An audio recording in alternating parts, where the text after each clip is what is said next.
Bonjour. Pourquoi la plongée est-elle autorisée jusqu'à 60 mètres à l'air en France? Bonjour, c'est Vincent de l'école de plongée Aquadomia, spécialiste de la formation plongée accélérée sur mesure à Marseille, parc national des Calanques, du débutant au moniteur et aussi aux Caraïbes lors de l'université d'hiver à Cozumel. Et d'ailleurs, je m'excuse, il y a un petit peu de vent aujourd'hui, donc peut-être que vous n'entendrez pas bien.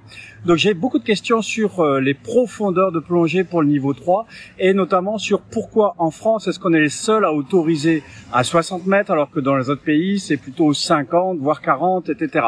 Alors c'est tout simple, c'est historique, c'est un peu comme si vous me demandiez pourquoi il n'y a pas de limite de vitesse sur les autoroutes en Allemagne. Donc historiquement, la plongée a été limitée à l'air, alors à bien plus qu'à 60, puisque moi quand j'ai commencé à plonger il y a 35 ans, la limite était d'abord à 80 mètres et j'y suis allé à l'air. Ouh, c'est fou, c'est incroyable. Oui, ça me paraît fou maintenant, mais à l'époque, c'était permis.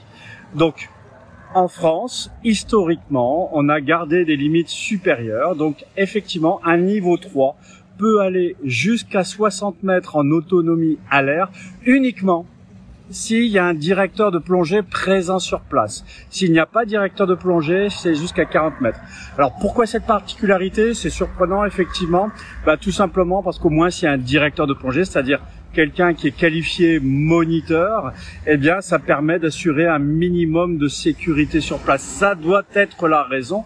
Ce qui est assez paradoxal, puisque par ailleurs, dans la plongée professionnelle, Aquadomia est aussi formateur de scaphandrier mention B, les limitations sont jusqu'à 50 mètres à l'air. Et donc pour les moniteurs de plongée professionnels, ça devrait aussi être 50 mètres à l'air. Mais ça, c'est une spécificité du système français, c'est encore autorisé jusqu'à 60 mètres. Alors maintenant, la question à se poser, c'est est-ce que c'est vraiment sérieux d'aller à ces plongées à l'air? Alors, je vais pas vous dire non, puisque j'y vais encore. Simplement, c'est vrai qu'en France, on peut théoriquement plonger jusqu'à 60 mètres à l'air avec un monobouteille, mono-sortie et juste un octopus, c'est-à-dire un détendeur, un seul premier étage et deux deuxième étages. C'est un peu léger quand on connaît les risques liés à l'essoufflement au fond, accentué par la profondeur, la densité de l'air respiré aussi par la narcose et donc le risque de givrage accentué. Donc c'est vrai que il est quand même beaucoup mieux d'y aller en bibouteille avec une décompression au nitrox. Et pour ça, moi, vous savez, je suis moniteur d'à peu près toutes les organisations, puisque je suis instructeur, trainer, TDI, TDI, SDI. Je suis instructeur SSI, je suis master instructeur PADI. Je suis instructeur E4, ANMP et FFESSM.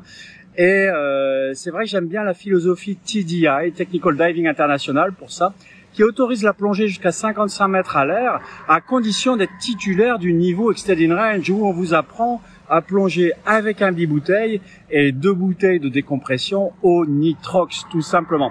Et là, c'est beaucoup plus sécuritaire. C'est vrai que plonger à l'air jusqu'à 60 mètres avec un monobouteille, avec un seul détendeur, c'est un peu plonger sans filet quand même.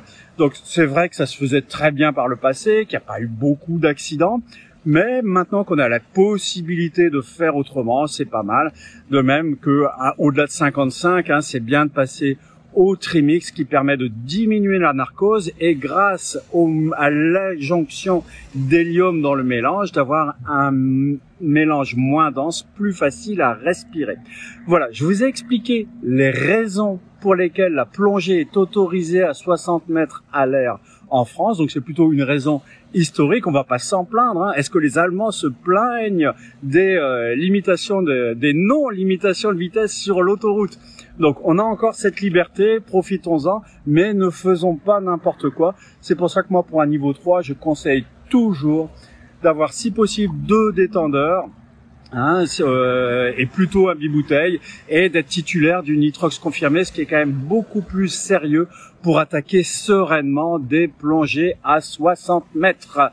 Voilà, j'espère que cette vidéo vous a plu. Vous pouvez mettre un petit pouce, vous abonner à la chaîne, télécharger mon guide qui est en lien dans la description ci-dessous. Et puis, si la vidéo ne vous a pas plu, je vous la rembourse. N'hésitez pas à commenter avec, bien sûr, un petit bonjour, une formule de politesse. C'est pas parce qu'on est sur les réseaux sociaux qu'il faut oublier la bienveillance et la politesse. À bientôt!